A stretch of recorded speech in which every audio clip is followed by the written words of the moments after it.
The next panel, this is the community-supported resilience. So we've got all agencies that are supporting communities, agencies, NGOs, all that sort of thing. John Fennick's going to convene it, and I'll pass it over to him. It's pretty much the same as the previous one. Thanks, John. Thanks, Al. Everyone can hear me okay?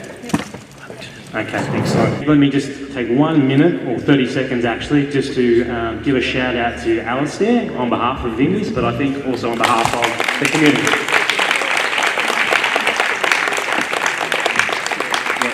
This is a great event, a fantastic turnout, a wonderful agenda. I think it lines up pretty well with some of the ideas that we've heard from people like Peter this morning, and he's done a great job, and just a shout out on behalf of everyone here, but it's turned out really well. So well done, Al. Great, okay, so we're into this session now, and I'll be introducing all of our speakers. We've got 4, same format as before, 10 minutes. I'll be keeping a hard deadline there, and then we will go into a Q&A after that. There's some pre-prepared questions as well. We'll see how we go with time if we get around to those, but I'll launch straight into it.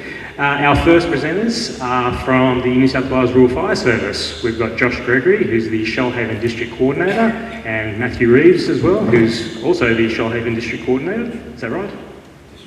District Manager, apologies. Okay. So Josh and Matt will speak about what and how the RFS support communities in their efforts to become prepared for future bushfires.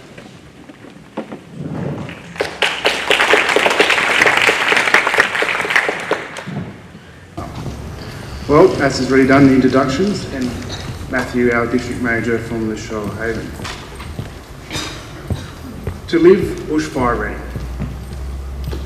There's 3 points that we're going to talk about. We've got our individual, our community side of things, and as a collective, community agencies and actions that we take. Community-led resilience is something that's developed through individual action, community, and working together to share knowledge, expertise, and learn from each other. As is mentioned before, it's about individuals working together to build up a team into a community level, and us RFS members, we are also part of the community. We live in the same streets, we live in the same areas, we live locally. Myself, Shoalhaven High School member, have gone away and come back. We are also part of the community. RFS members as well. Individual actions. So up there we're talking about some tools and resources, and we've broken up into a couple of things. We're talking about to learn your risk and to know what you would do and how to reduce your risk. The first two work together as such. So up there is what's known as the Bushfire Household Assessment Tool. On the New South Wales Rural Fire Service website, you can go on there and undertake this at your own time and work through the questions. It's about asking those questions to prepare you for an event of a bushfire. Some are comprising, some are challenging, but it's making sure you have a fully understanding of what you may face. It asks some questions into certain groups. So there's 4 sections as such, and in one of those things we talk about your household construction.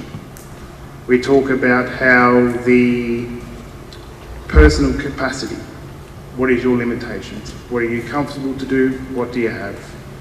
Available equipment. It was mentioned before about firefighting equipment. What suggestions you might need to have to prepare yourself and your property for the threat of bushfire. And we also talk about ground conditions. So some underpinning knowledge on about how fire will react in the ground in your landscape. It's an individual thing, it is personal, and it can only be done by yourself. Which we talk about into the next one is our bushfire survival plan. In this tool, it's something that you and your family will go through in making sure that you are physically, mentally, emotionally prepared for the event of a bushfire in your home. But this doesn't always have to be at your home location. This might also be at your holiday, or if you're out in a known bushfire risk area, bushwalking. It's about having that knowledge and underpinning background to support yourself and your family in the event of a bushfire. Reducing your risk within your control. The RFS offers some code or offers some programs that allow you to seek environmental approval quickly on the Rural Fire Service website. One of these things is called the 1050 rule, where you're allowed to remove some vegetation, reduce your risk within your property within 10 metres, and also a little bit further up to 50 metres under a different program, under the vegetation being small shrubs and things like that, less than trees. Trees are more within the 10 metres of your asset, but these things are something you can do in your property.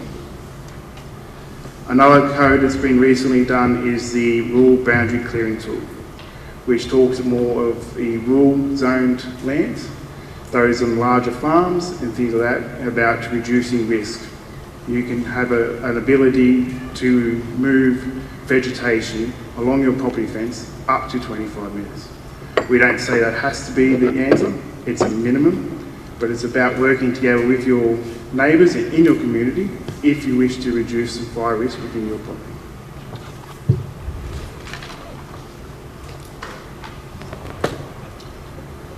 Community actions.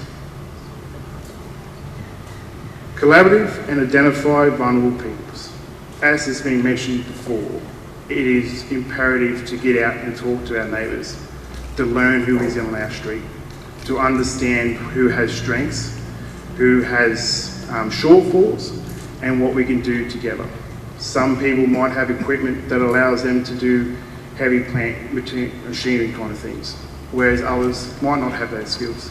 But together as a street and as a community, we can use those assets to help prepare each other's properties to the best abilities. A better prepared community is a more resilient community and a better chance in living through these kind of scenarios as a bushfire risk.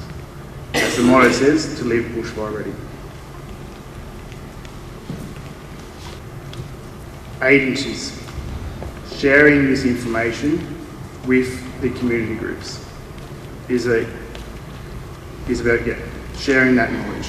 We want to engage, we want to be able to transfer that information and knowledge from the ground roots to the agencies and back. We want to share what we're thinking about coming in the future. We want to know what's happening on the ground. The opportunities to do that is imperative. We do invite our communities to share their knowledge in the development of these resilience plans and the bushfire risk management plan. Does everybody know the bushfire risk management plan in the Shoalhaven? No. If there's something you haven't heard of before, come and have a chat to us, because that is an opportunity for community members and community groups to put input into that plan, to see what things. There's another one down the bottom called community protection plans. These are more localised plans for a certain area, where we talk about that bushfire risk in that community. We can create with guidance, walking side by side with you, to create a community protection plan for your local area. A deeper dive into our bushfire risk management plan for your area. That is an option that's available too. Community assistance. As I mentioned before, if we know of areas that are more vulnerable, have some shortfalls in skills, there's a program called our AIDA, which is to assist infirm, disabled and elderly residents. This is a free program. It can either be done online from a family member abroad or far to make representations. An RFS member will make contact with them, go through what is the concerns and see if they're eligible. These areas are targeted to bushfire prone land areas. If you were in a residence, say in the middle of Ulladulla, unfortunately it's more targeted to make sure you're going to be bushfire ready. So it's in those areas of bushfire prone land, and it's a free service. Things we go through is cleaning out your gutters, trimming trees back away from your property, doing a general clean-up of the land. And again, in the South Wales Rural Fire Service website, enter that in and you'll be able to do. More than happy to take down some details if you wish after also. Hazard reduction. Hazard reduction is done in many methods. One is reducing the fuel by low intensity burns, others is through mechanical. but hazard reduction can be done in also other methods of creating some treatments or community engagement, bringing awareness, doing things in our properties that we can do through the 1050 rule or our boundary clearing. As I mentioned before, the RFS is part of the community. We live in the area, we live locally, we work locally. To make this work, it is a team effort. It is a 100% team effort. We can't do it individually, we can't do it with one person, it would never work, it would just fail.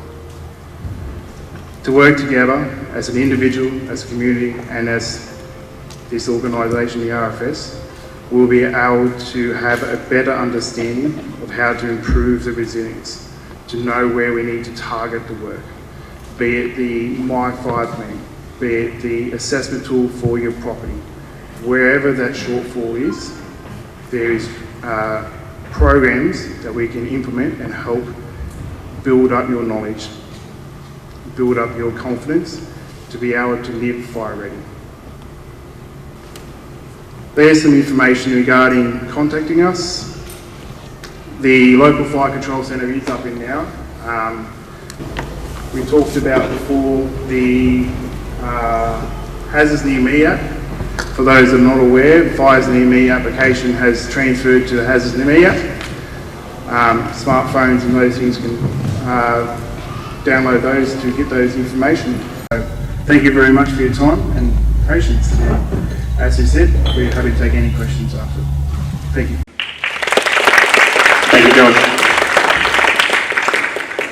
Right on time. Very well done. I applaud you for that. Helping us get things back on track.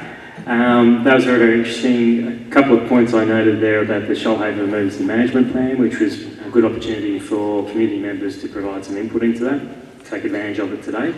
And the AIDA program as well, which is very, very useful for people on highly vegetated properties. So again, take advantage of that. We heard in the earlier session for a couple of examples of the Red Cross program, community resilience teams, and now we're going to hear from Kaylee Morris from Australian Red Cross, who is the Recovery and Resilience Officer. And she's going to speak about our community resilience team program, give some examples of where and how they've been set up. We've done a little bit of work of them with Vinnie's as well, and we can attest to the fact that it's a great program. So Kaylee's going to freewheel a little bit here with no PowerPoint, which will probably be a welcome change. So I'm just going to hand the mic over to her. Oh, you have one. Sorry, look, you didn't have one.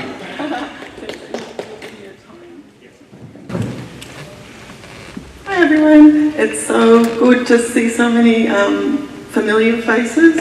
So I'll just tell you a little bit about myself. So my name is Kaylee Morrissey, and as John said, I'm a Recovery and Resilience Officer for the Australian Red Cross. I'm currently based in the Bega Valley. I've been working with in the bushfire scenario since about end of February 2020. I'd like to first pay my respects and acknowledge the Murrumarang people, First Nations people of the Yuin Nation, and I'd particularly like to thank Uncle Vic for welcoming myself and Red Cross here today. So today we're going to talk about community-led resilience teams, and I was very happy to see so many teams get up and speak about their experiences and some of the initiatives that they've been doing, so that will allow me to keep my presentation short. So what is resilience? I probably don't need to tell you all this, but in the context of disasters and emergencies, the Red Cross sees resilience as the capacity to recover or bounce back from any difficulty, including disasters. So many things build resilience in life, but in terms of emergency resilience or disaster resilience, we know that communities and individuals who are prepared for emergencies are more resilient, and therefore they fare much better before, during, and after an event. They cope better when confronted with a threat, and they make better decisions during an event, and they recover better in the long run. The reason for that is because they've thought things through beforehand. We know during an event, the adrenaline usually starts racing. All the blood from the brain goes to your extremities because of flight and fright, and the brain becomes very focused on survival. If communities and individuals think things through and prepare beforehand, they definitely can make better decisions during an event. Many cases, the recovery time is shortened for communities and individuals, and this is evidence-based. So what's a community-led resilience team, or Red Cross community-led resilience team? So it's a Red Cross disaster preparedness model that supports communities to form their own team of like-minded people to build and enhance individual and community disaster or emergency preparedness. This model was formed in 2017 after Cyclone Debbie on the North Coast. We had a couple of very skilled up volunteers go out to a community who had the idea that they wanted to come together as a group and work together on their preparedness and their resilience. They asked Red Cross to assist, and so Red Cross worked with them and hence developed this model. So CRT is led by residents for residents, and I think that's the important bit. This is a community-led model. This has been mentioned a few times in this forum, that we know that when these initiatives are led by the residents, that they are more sustainable, they last longer, and they are more successful. It operates on a voluntary opt-in basis, and how they operate is adapted to each local context. So I think we've heard today, no community is the same, therefore no CRT is the same. Each CRT will, and each community will identify their own priorities and identify how they want to work together. So it's a very flexible model. A CRT is basically communities assessing their own risks and priorities and developing local responses, as I said before. And it's an all hazards model, and I think that's an important thing. We're hearing a lot about bushfire today, but we have to understand that there's potential for many disasters or emergencies across communities, including bushfires, floods, or possibly even a tree down in a road or other types of emergencies. So a community-led resilience team is basically, as we've said, community coming together to connect, communicate, and build a community model for preparedness and for improving resilience. At a bare minimum, a CRT, and you would have seen this graphic before in one of the previous presentations. I was happy to see it there. So at a bare minimum, a CRT is a communication model for communities to communicate during an emergency and between emergencies. So basically what happens is once a CRT is established, they identify a team leader. A team leader would be someone respected in the community, possibly someone that is a good communicator. A deputy team leader is identified and steps up, and then street coordinators come forward, and they're responsible for communicating to their streets or their localities, their general locality during an event. You see the other side of the screen is the emergency services and combat agencies. So Red Cross, for those of you who don't know, is an official emergency service. We're activated during events and emergencies and disasters, and we basically work before, during, and after a disaster. We work in this space. But the importance about this model is that because Red Cross has those existing relationships with combat agencies at a state and federal level, we're able to help the community broker relationships with those agencies, not only at a brigade level, but on a higher level. So that's probably the difference between a CRT or another community-led initiative. So more broadly, CRTs may support each other in the community to be prepared for a disaster through planning, arranging preparedness workshops, or distributing resources. Now you've heard from the previous groups how many wonderful things they're doing. I was absolutely inspired by some of the work they're doing. Some of it I hadn't even thought of. So again, I won't bore you with different examples of the kinds of activities that these groups can do, but it's a broad spectrum depending on what that group sees is their priority. They focus on social connection. I just wanted to talk a little bit about that. So we know that communities that are connected are more resilient. We know that they fare much better before, during, and after a disaster. This is a really important part, and I'm working with a community down in Eden at the moment, and they're choosing to focus first only on social connection. They recognize the importance, so they've done barbecues, they've done a Papadums and preparedness night where they had a curry night, they came together, and they recently had a Christmas Bicky morning tea. And, you know, they've come together, they've met each other, they have much more stronger social connections now, and they know who their community is. CRTs may engage the community and provide opportunities to share experiences and have conversations about preparedness. So some of the CRTs I'm working with are placing a priority on doing events and going out and talking to the community, the wider community, to engage people and bring more members in. So I just had a little film to show you about a CRT that formed on the North Coast, a little community called Beryl Creek.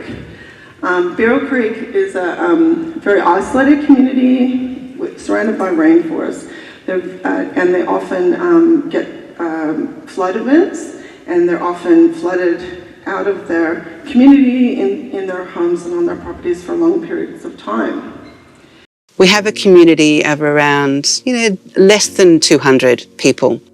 I was living here during the 2017 floods. I didn't think our community was as prepared as they could be. There were several of us in the community that recognised there was a need for a more formal approach to our disaster planning and risk assessment. I decided to become involved with the Red Cross Community Resilience Model in 2019 as a result of the bushfires. A community-led resilience team, or CRT for short, is a group of community members coming together basically to support each other during emergencies. The training that the Red Cross provided to help me build a team was really important. They gave me an induction checklist. And that framework was important to then quickly establish the pathways for what to do in case of emergency. The Red Cross Community Resilience Team in Beryl Creek is essential for preparing our community for disaster. We provide information about how to prepare for bushfires, for floods, and for pandemic even. We provide a communication centre and hub for the community to bring their information to me, and then I send it out to the rescue and recovery bodies that are out there and ready to assist. I think the CRT structure and through our volunteers has given the wider community confidence, far more confidence, that we can actually tackle these unforeseen events. And the severity of the events. My one message I think that I would like to say to communities is get prepared. It absolutely makes a difference on the other side of things when you've been through the disaster and your recovery if you are more prepared in the beginning. Everyone, and thanks to Beryl Creek who are doing an amazing job. Two things I wanted to mention. So at the moment there's over 100 CRTs across the state that Red Cross have helped and supported to get started. I was really interested to hear Peter talk about community-centric emergency management, I believe you said. Yeah, because it is true that this topic is gaining traction in the field with governments and with agencies. It is starting to gain a lot of traction, which is very, very good for communities. Are we at the limit? Okay. Just quickly, I'll finish up by saying that I guess with Red Cross model, what's an advantage is that some councils, local government, and some LEMCs or working with LEMCs, local emergency management committees, are starting to recognise this as well, and they're starting to build CRTs into their M plans, so their emergency management plans. This is happening right now on the North Coast, and I hope that it continues across the state. So how can Red Cross help quickly? We have a manual which has a 7-step process to help communities develop these teams. So communities can basically go off and do it on their own. We are there to help, and we usually help in the establishment phase, but the manual is great if you just want to go off and do it by yourself. You can find that on our website.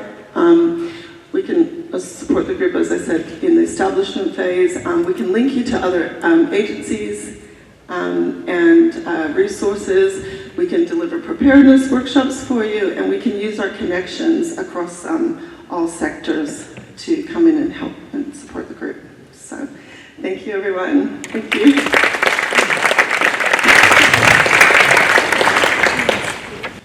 Thanks very much, Bailey. It was very, very interesting. Okay, we've got Brian Smith, who is a Recovery Support Officer from the National Emergency Management Authority next. Just today, I'd just like to thank being invited here. I've just been asked yesterday to come, so this is just a quick presentation, so forgive me. I'd like to thank Vinny's for putting this on, and also especially thank all the agencies that are involved in this space, and particularly the volunteers, because without volunteers it just doesn't happen. Okay, so my name's Brian Smith, work with the National Emergency Management Agency. It's morphed over the last couple of years.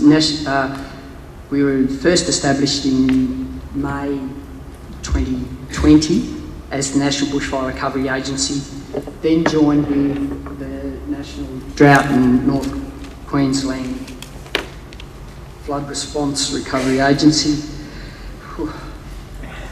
which then became the National Recovery and Resilience Agency, now the National Emergency Management Agency. Now that was all as a result of the natural disaster inquiry. I'm based in Batemans Bay, so my area, I look after the Eurobadalla and Bega. I'm called a Recovery Support Officer. We were put on the ground straight after the bushfires to work with the community, to hear what's happening within community and to report up through our channels to try and work out what funding was needed, how the states were working with the states and local council to try and get some funding on the ground to start the rebuild. As we've all heard and know, COVID came, threw a little bit at us, and then the floods started throughout Australia. So we sort of work on the ground. We are often deployed to the flood areas as well as, and I must thank the Resilience New South Wales, who is now Reconstruction Authority New South Wales. Their work has been, is needed and greatly appreciated in all those recovery centres. So we work within a framework, so primarily the responsibility for the natural disasters are state and territory based, and we operate under I'm just trying to find the wording, sorry for this, under the National Disaster Recovery Funding arrangement. There was also a really good question in there before about being better prepared across all levels of government. This is what federal government is hearing, and us as locals, we try and feed this back by attending all these type of events. Okay, so some of the funding that's been provided through the federal government has been the Preparing Australia program. A lot of these programs now are closed, and the delivery of this funding is now coming out. So we've got the Preparing Australia program, the Future Drought Fund, but most importantly for us, we were also the Local Economic Recovery Fund, which was self-funded with New South Wales Government, and now implementing some of the Black Summer Bushfire Recovery grants that's ongoing at the moment. One of the latest funds that have been just recently closed with a Disaster Ready Fund. That's part of the, as mentioned before, the $200 million a year that's become available for building resilience and preparedness. That has closed. There's no announcement at the moment, but there will be around 2 during the year.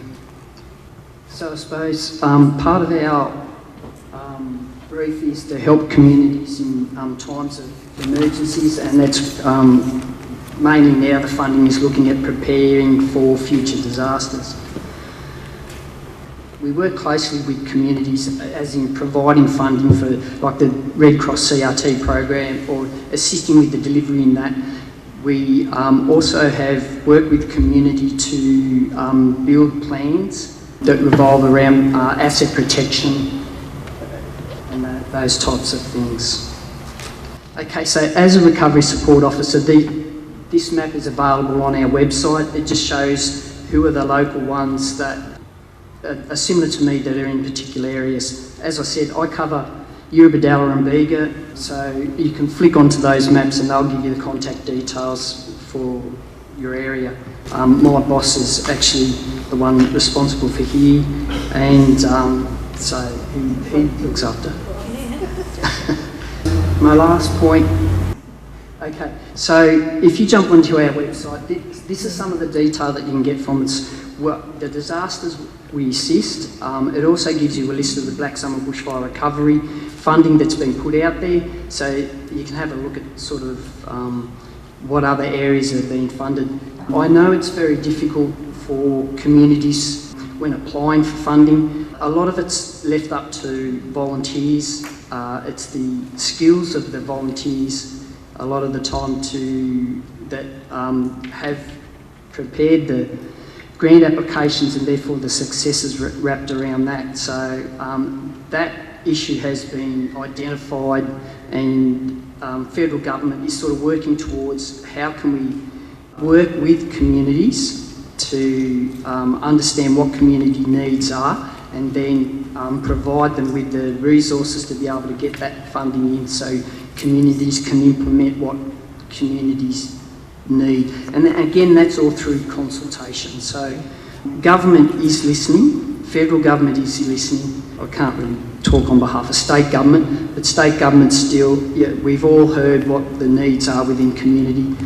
We have limited funding, so therefore it's, I suppose one of the best examples I can talk about there is a community within the Eurobodalla put in some funding through Bushfire local economic funding. Got knocked back on that one.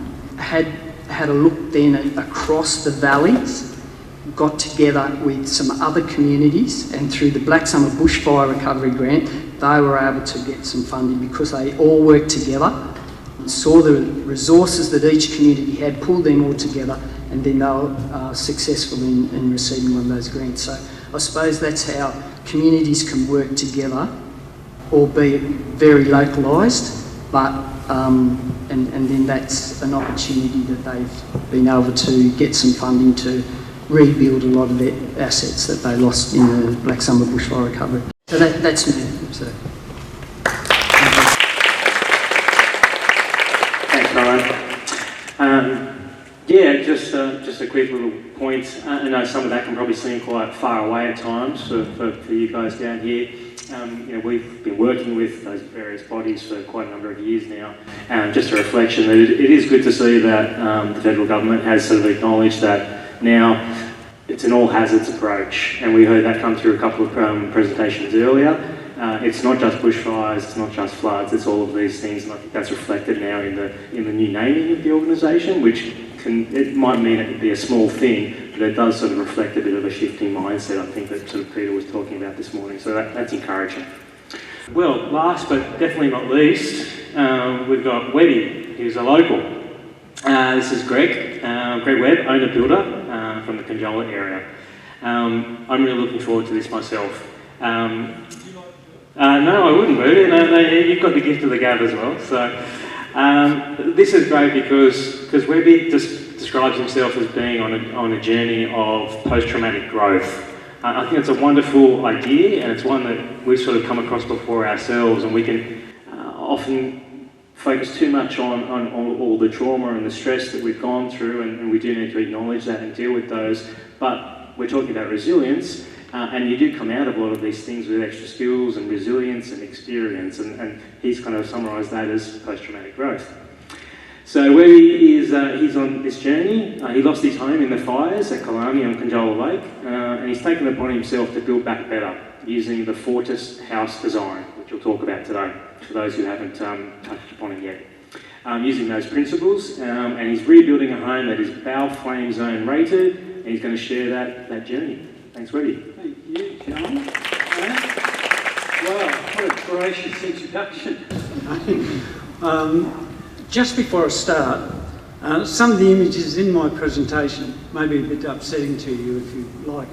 My wife Alexandra and I were a direct victim of the bushfires, the Currawong bushfires, so just had to give you a warning of that. Over the next 10 minutes, my objective is to introduce you to the Fortis House project. Now, this is a collaboration between the Resilient Building Council of Australia and the Shoalhaven City Council and the NRMA Insurance. And it's an opportunity to download some amazing tools and information so that you're able to create, design a house that works with and lives with these disaster-prone areas. And it's a really important part as we move forward after what we all went through. Now, you're about to watch a 5-minute video that will open your eyes to the exceptional tool that is free to you to achieve all this, to do all this. Now, and at the end of the video, and the video is put on by the Resilient Building Council of Australia, I'm just going to touch on our small journey that I've had with the Fortis House project, and we can hopefully get some points from it that you can take home with it all. So I'll hand over to you, Al. You hop on the video. Fortis really is a world first. It's something so positive out of something so traumatic. So after disaster, the Shoalhaven community have developed a project that means that everybody can live a more resilient life in a more resilient home, in a more resilient community. The community have supported the Fortis project really strongly because when you come out of a disaster and such a catastrophe, you're looking for ways to do things better. And I think that a lot of people really have that mindset as I don't want this to happen to me again. It's had a significant impact on the community here. Our fires started on the 26th of November 2019 and didn't finish until the 8th of February 2020. They ran for 74 days, and in that time we lost 1,000 buildings. I saw a flash of flames across the lake. 18 minutes later, I was out there trying to save this house from a bushfire. Go figure. Hey, at least I'm still here. Imagine the building I got there. And that's when my whole life changed, and I'll never forget it. Fortis House is in response to the trauma and the difficulty trying to rebuild after a bushfire event. The community built their own design brief, and that was based on what they love about home, what is important about living in the Shoalhaven, the reasons that they are there, their connection to place. I want to live here. This is where I want to live. My parents came down here in the very early 60s. Spent half my life down here from the Southern Shire. Love it here at the lake. It's all part of me, and my boys have grown up here now too as well. All across Australia, we've got these beautiful landscapes, and human beings are attracted to beautiful landscapes. They want to live in them. They want to be with nature. And the only way that we can do that is to build fire-resilient homes, and in this place, flood-resilient homes as well. So our technical experts, fire engineers, structural engineers, builders, architects, researchers, all work together to fulfil the community design brief. And that's what Fortis is. It's a technical response to what the community has asked for. When Kate first came to me with the Fortis House concept, I was blown away really. I thought I really like the idea of the Fortis House concept in the sense that we're trying to bring together a whole range of solutions across cyclones, bushfires, flooding, into even heat stress. A community-led design process has resulted in a recognition of, well, what's actually really important. Using these resilient strategies and building their own Fortis houses, they have to really like what they're getting. And I think we've been able to achieve that. Fortis House has been designed for everybody, no matter what circumstance they're in. So we're focused very much on affordability and essentially providing solutions for across a broad range of different natural disasters. We've worked very hard to create something that is beautiful as well. Like, we like the idea of the protective outer shell that then allows the interior to essentially just be whatever it needs to be. At the same time, we didn't want to create something that just looked too industrial. And so it has the ability to lock down into a protective shell and then open right up, essentially to allow breeze but also view, because a lot of these homes will be in beautiful settings. From a sustainability point of view, it's a no-brainer. You are reducing the amount of waste you're putting back, and there is less carbon footprint because you are not having to rebuild over and over again. The Fortis House is certainly a resilient design. You could be confident that you could use this in any of the bushfire attack levels from Bell Low all the way through to Bell Flame Zone. It's a very clever design. The beauty of this is that it's built in a factory in a modular form and then it's shipped to the site. When you're building something in a factory, you have far less tolerances, so you can get it right. So when you've been through a catastrophe like what happened to the Shoalhaven in 2019-2020, you really want to focus your attention to the best outcomes for the future. And if we can reduce the impact, have a better chance of survival for humans, have a better chance of survival for the built environment, then we'll get better outcomes. What we hope for Fortis is that it's not just the Shoalhaven community who benefit from their own work, but that it's adopted more broadly across the country, because it is a house design, a free design, a set of principles, accompanying handbooks that anybody can access and adapt to their own way of living. In a way, I think human history, we've always adapted to whatever environmental circumstance we find ourselves in. We survive through adaptation, and the Fortis project is actually a critical part of that for the future of Australian society.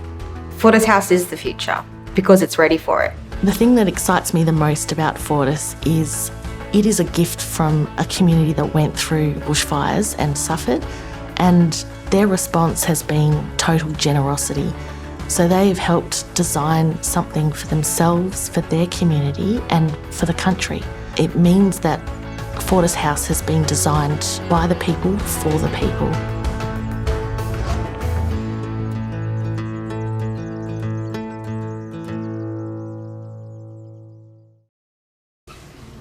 So there you go.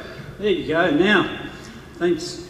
What you're looking at there is just typical of a couple of the fabulous designs that is available to you in respect to the one on the left is a large 4-bedroom home on a block of ground. The other one is another project, it's another floor plan. And the whole concept is that the houses the floor plans are all modular. They can get you back on your block quicker, you know. The whole, the elevated format that you see there works on sloping grounds and floodplains and everything else. Thanks, Val. So, what you have, and this is where it's exceptional, is you've got all this information, free, downloadable information. You've got a handbook, a guide to help you design and create your own home. There's floor plans, there's all the materials, all the different stuff that you need to create and design your home. And we've got to drive builders, we've got to drive architects into developing these concepts. Here you have an absolute Bible of technical information, so you don't have to spend 12 to 15 months that I did researching building a Bell Flame Zone house. And it was because of back in the mid-2020 when we had our DA done and I processed so much information and then I came upon a Zoom meeting with the Fortis House project, and it was a community Zoom meeting, and I was able to hook up with the Zoom meeting, and from there it became a wonderful process of confirming to me that all the research and development that I'd put into finding to build a Balflame Zone house was totally confirmed. Thanks, Al. And from that confirmation, we've come up with the design, and it is a bespoke design. This is our design. This is the design that my wife and I put together, and that we created on our block. And the incredible thing about it is that all the principles of the Fortis House project, from this guide, from this end, is all incorporated in our build. And again, thanks, Al. That's where we are today. You're looking at a structure that is all steel. The floor, the wall framings, the roof framing, everything is steel, structural.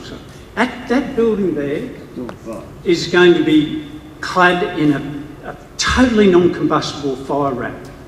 And then from there, it then moves on to being clad with all non-combustible materials, your steel walls, your steel roof. It's a very important part in the whole Fortis project. Then, thanks Al again, you look at the very simple roof lines. This is another rendered image of our property as you come down the driveway. Very simple roof lines. You know, there's one gutter I've designed in the place, and that's totally what Fortis is all about. You know, the concept of I'll be able to just stand on that bit of grass and sweep out and hose out my one single gutter. Big 200mm gutters with 150 downpipes. You know, it's about building houses that work and live in our environment, as opposed to bringing block-type homes from the city down to these areas. Again, thanks, Al. And there it is. That's where it is. That's virtually yesterday. We're halfway through it. It's an amazing project. I'm absolutely loving it. Where it's post-traumatic growth. It's something that I've come up with that I've actually gleaned from and thoroughly enjoying this process. Hate to be doing it for anyone else. But for me personally, it's just an absolute joy, and it'll be, I get a bit fluttery about it, thinking about it, still all a bit soot. Thanks, Al, last one there. That is the website. Oh no, sorry, that's a floor plan. That's one of the floor plans. I haven't got enough time to talk about it, but there's 3 circles in the middle of the floor plan. They're my tanks. I built the tanks in a tank room under the house. Another Fortis principle. When you look at the plans, all the tanks are covered. They're away from the direct flame, the direct ember attack.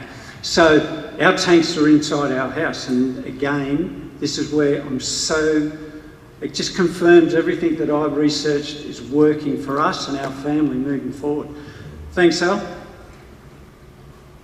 Again, that's the first floor, we won't be able to show it, but this is the final shot. I'm going to get out of your hair so you can enjoy the rest of the day. That's the website. That's where you'll get these free of charge. It won't cost you a thing. That's your guide to designing your home. That's the technical information that it took me 15, 18 months to get together. I implore you, educate yourself, get on the site, grab those downloads. I got these printed yesterday at Office National. Michael and Paula have still got them on file. If you walk in there and say, Webby said you can print those 4 documents off, you just got to pay for the printing. So thank you very much. Thanks for enjoying the process of learning about the Fortis House project, and here.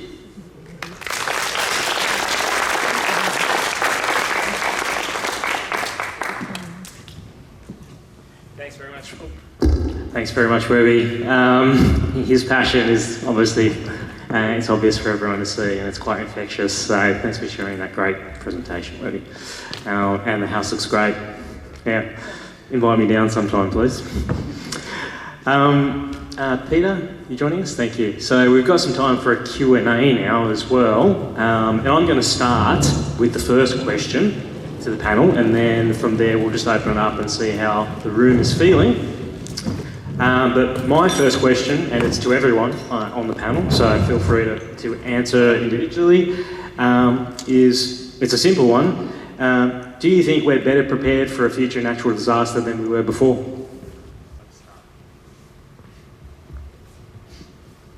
Someone has to go first. Look, I think it's, well, nothing's simple, it's complex, but what tells me we're better prepared are activities like this, where there's a community willingness to engage, an agency willingness to engage, and people who have a thirst for knowledge. And I think Webby's a really good example of someone who has explored that, has found that avenue, and has shared that. And when we drill down to, a lot of what we do is underpinned by risk assessment and risk controls. That's the black and white element of what we do. To be able to look at, understand and encourage the connection, and we've mentioned that word a lot today. It's not just a connection of community, but a connection with where we live, to better understand our risk and the hazards and the consequences and the controls we can put in place. We see that happening more and more. The challenge for me, and I'm an eternal optimist, so I think we can achieve it, but the challenge is to maintain this momentum. And one of our battles, which is as difficult to combat as the natural disasters we face, is maintaining the momentum of people in the community beyond the memory of the last event. And unfortunately, we do see that quite often. We see the upswell of momentum, but then we see that start to decline gradually, and groups becoming less and less engaged because life goes back to normal and things get in the way. So yes, I think we're better prepared, but I think we're really just at the beginning of that journey. It has to continue, and from an agency perspective, we have to continue to proactively engage with communities where there isn't an outward willingness, and we need to take on board your feedback and your willingness as part of our response and our preparation. So the long answer is yes, I think we're better prepared. The short answer is I think we still have a long way to go to maintain the momentum, to see tangible outcomes from things like this. Thanks, Matthew. Look, I agree that we are better prepared, and there's no question about that, but we're not prepared enough. And I think the step, as I said at the start this morning, that we've got to take is for all of our institutions and governments to say we have been overtaken by climate change and we have to bring in the community in a different way. Because what we're doing is more of the same. Now that's producing results, but I think that to hear this morning that the Little Forest Road team are still waiting to get approval to put up their water tank on public ground. I know $50,000 was raised for the Conjola RFS Brigade for a training room, and that was all agreed. It was a very high priority within the Shoalhaven, about number 2 at one stage. But the issue was getting a land transfer from Crown Lands to the state or to the council. And at that, to my knowledge, I might be wrong, I'd love to be proven wrong today, but to the best of my knowledge, that's still the case, and that $50,000 from the generous donors from the Australian community, from the business community, in fact, still sits in the bank account and not going anywhere. Those sorts of things we need to push through and push out of the way so we're much better prepared. That means bringing in the community and taking this partnership, and that's the step we've got to take. I certainly agree we're better. Lots of things have improved, but I was looking at some folks up in the Northern Territory only last week. They would disagree entirely. They would say that they are absolutely shattered by the floods and no one's coming to help. That's today, right now. So there's a lot more we've got to do. And you said that. I'm not suggesting we're at odds here, but that's the step we've got to take, and it's a biggie.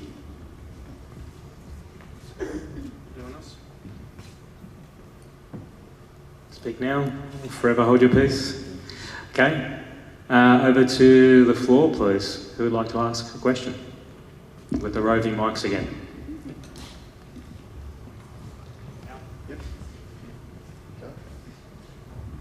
Thanks, Al. That Fortis house looks absolutely amazing. Is there any ability to retrofit a shield around current homes? Yes, the fabulous thing about the Fortis House project, again, is retrofitting an existing property is totally doable. And they're just about to release an app that you can look at, and you can answer the questions on the app, and it will give you a relative guide and understanding what you need to do to your house to make it more, more Fortis possible. So reach out to the site. We've got Crystal Fleming here from Fortis. Put your hand up, Crystal. Hi there. Yeah, Crystal's a fairly new member, but full of enthusiasm and like all the Fortis team. And Crystal has some manuals up there as well. I think you've got a couple if you want to have a look at those. But the retrofitting is an important part for us doing something moving forward. And we talk about what we need to do moving forward. Retrofitting your home. And it's not a major problem. It's not a major expense. You just need someone with a bit of skill to direct you in the right direction, and the people who do it for you, can retrofit, definitely. Can I just add on to that? So Crystal from Resilient Building Council, just to answer your question, we do have a free self-assessment app that's coming out next month. It's just in its final sort of beta testing. So you can go through, you can answer some very specific questions about your property. It will then give you a very itemised specific set of actions you can take. You can go away and get quotes and things and do some of those retrofits if you want. And then you can come back and get that certified with us at the end, so you get a residual resilience rating for your property. So also for people who might have already undergone retrofits to their properties or built new homes, we can certify and we can rate those. And then what we're trying to do is work with banks and insurers so that you can then get that recognised and say, well, I'm at a lower risk, so you should give me an insurance reduction premium. Or we've had some banks in pilots offering a whole of mortgage interest rate reduction, so that then you can actually get recognised for those actions. So.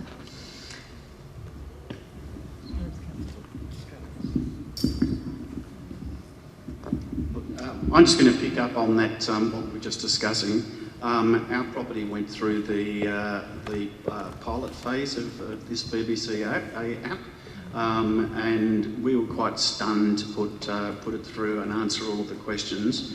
We actually got some assistance from the BBCA guys who came along and helped us put it through, and we thought we'd covered off pretty much everything on our house, and they found some things that we hadn't picked up. So one example was around sliding doors. I went, yep, that's all nicely sealed, and they found a couple of little spots where there were little gaps of about 4 or 5 millimetres. They were super easy to fix, but that was a risk. And so just being able to put the discipline, or the app gave the discipline, you put all of your effort into answering all of the questions, and then it gave very specific answers. So when it is released, I definitely recommend it.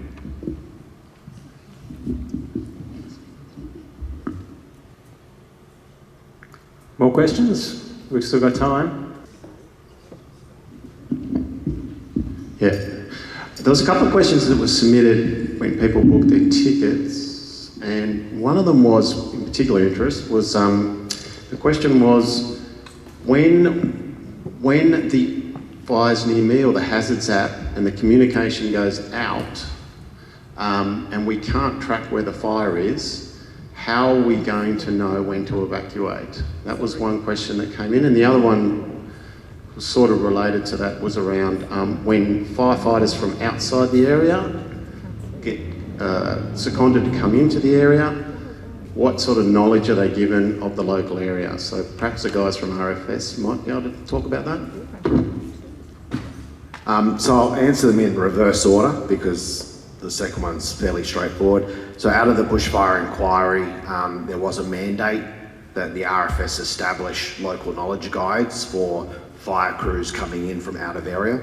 That has now been enacted. So there is a local guide that explains the landscape, the terrain, demographics of the area that crews can be provided when they come into the area. So that will improve their knowledge of the operating space. And as we say, it will improve their situational awareness in relation to the types of areas they might be going into. We still have to be prepared for the moments when strike teams are activated very quickly under some circumstances, and there might be a lag, but we work to compensate that by having local presence as part of our strike team coordination. So wherever possible, it's local crews fulfilling our on-the-ground command roles that are an important component of that local knowledge. There are certainly again going to be situations when there are crews from out of area who are the only crews in that area. That's going to happen invariably. We just need to make sure that we get them the information they need, but wherever possible have that local knowledge on the ground to supplement.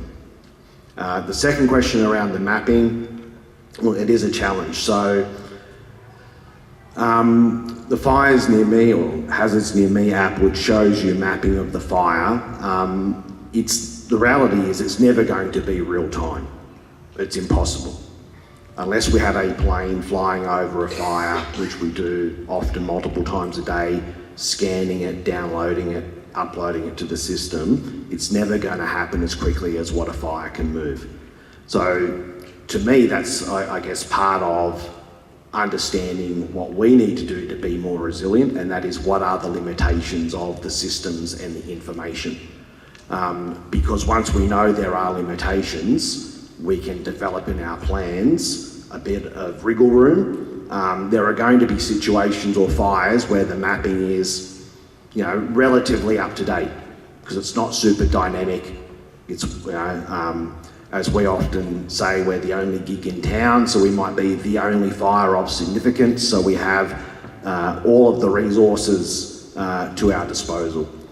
As situations escalate across the state, fires, like anything, are going to be assessed according to their risk to life and property, and resources are going to start getting shared amongst those different fires. So our line scan aircraft, for example, which are aircraft that fly around and do all of our heat mapping, and then download that information so we can upload it onto our apps, they will start to potentially happen less frequently. So the reality is the mapping will never be 100% up to date.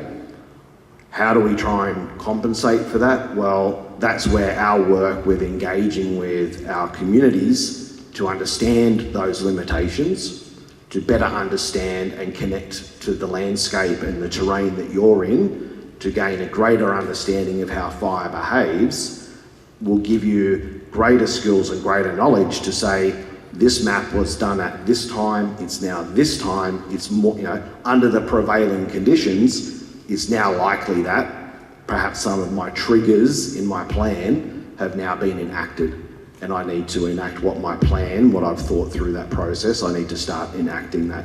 So that's a conversation where, as Joshua kind of mentioned, individual community agency, is those conversations have to happen at that individual level, because everyone's individual plan is going to be based on their capability and their capacity and their position to the relevant risk in a bushfire context. So someone who lives right on the interface with bushland over the road is a very different risk profile to someone who lives 3 or 4 streets away.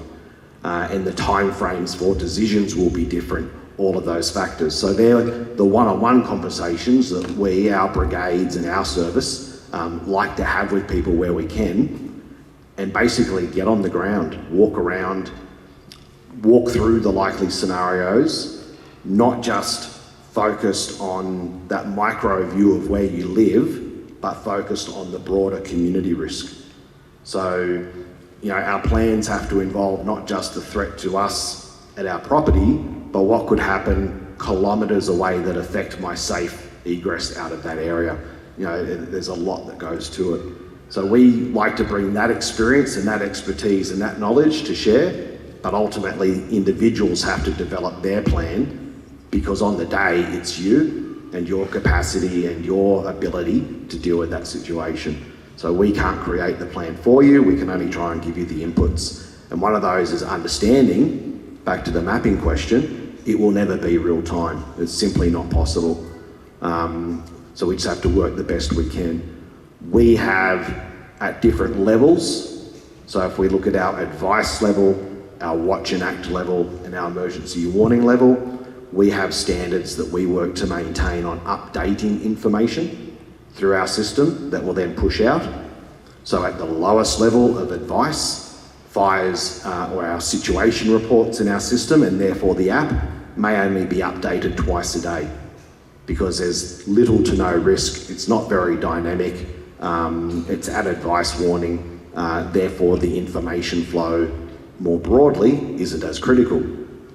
Now that's not to say there's not information flow happening on the ground, because if I live in the house here and the fire is here, it's important to me so that on the ground communication is happening between our firefighters, for example. But if I live in the next suburb, it probably doesn't have great relevance to me on that day.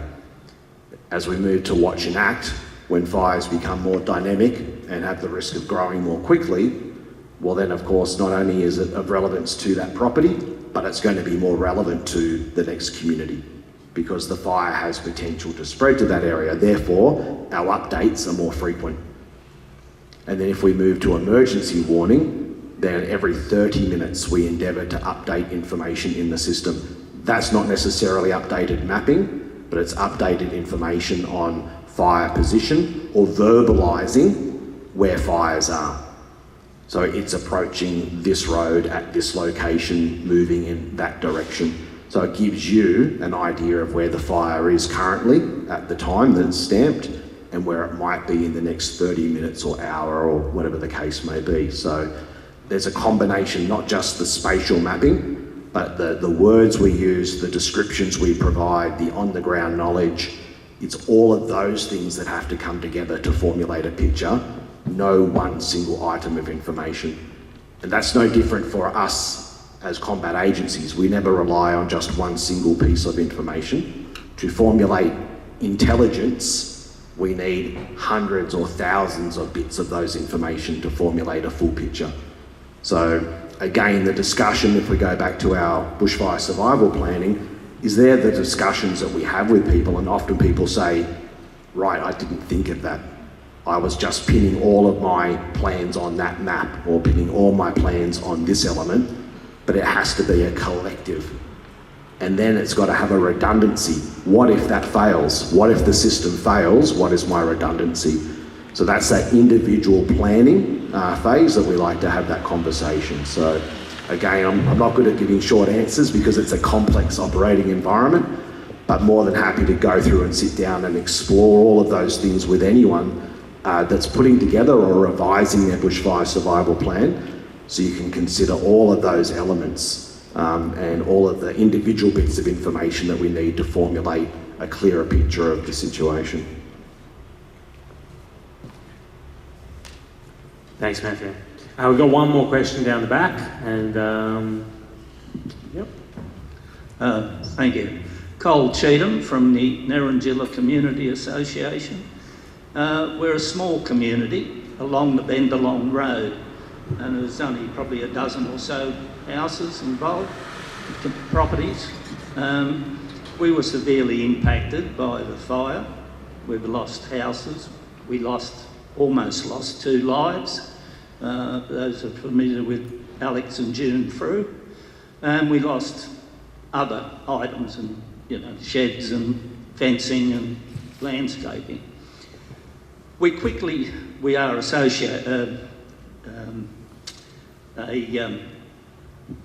an association that's properly, I can't think of the word, incorporated, thank you, wouldn't come to me. We are incorporated, and we got together very quickly after the fire, and we sort of formed our own community team, resilience team, without knowing really what it was.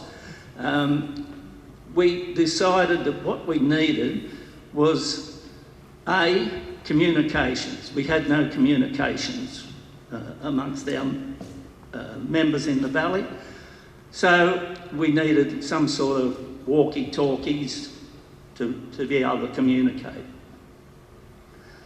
We then found out later, consequently by the way, about the hub being built at Manyana, and with our walkie-talkies, we found that Manana Hub is actually a dead spot. We can't use mobile phones, we can't use walkie-talkies. So we needed some sort of sat phone. So our whole wish list, if you like, was A, communications, walkie-talkies; B, a sat phone to make communications with the broader community; C, we needed something to fight the fires. So we wanted a water tank erected, a steel water tank, and originally we wanted 2 firefighting trailers.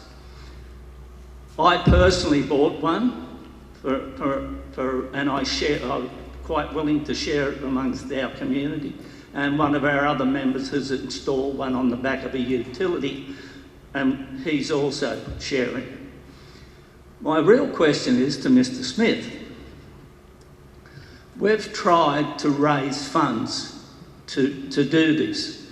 Alistair's, the Vinnies have been more than helpful. They've supplied us the walkie-talkies. He's even now supplying us the water tank itself.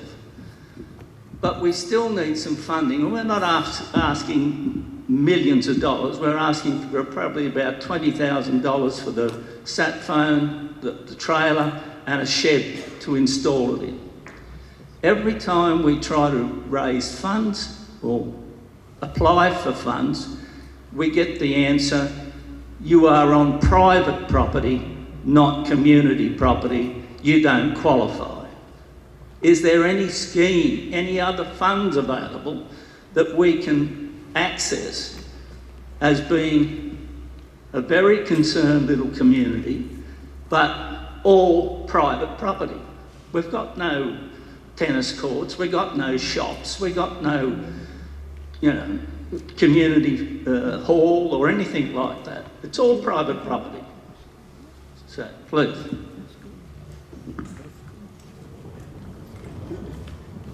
Thanks for that question. In short, no, not that I know of.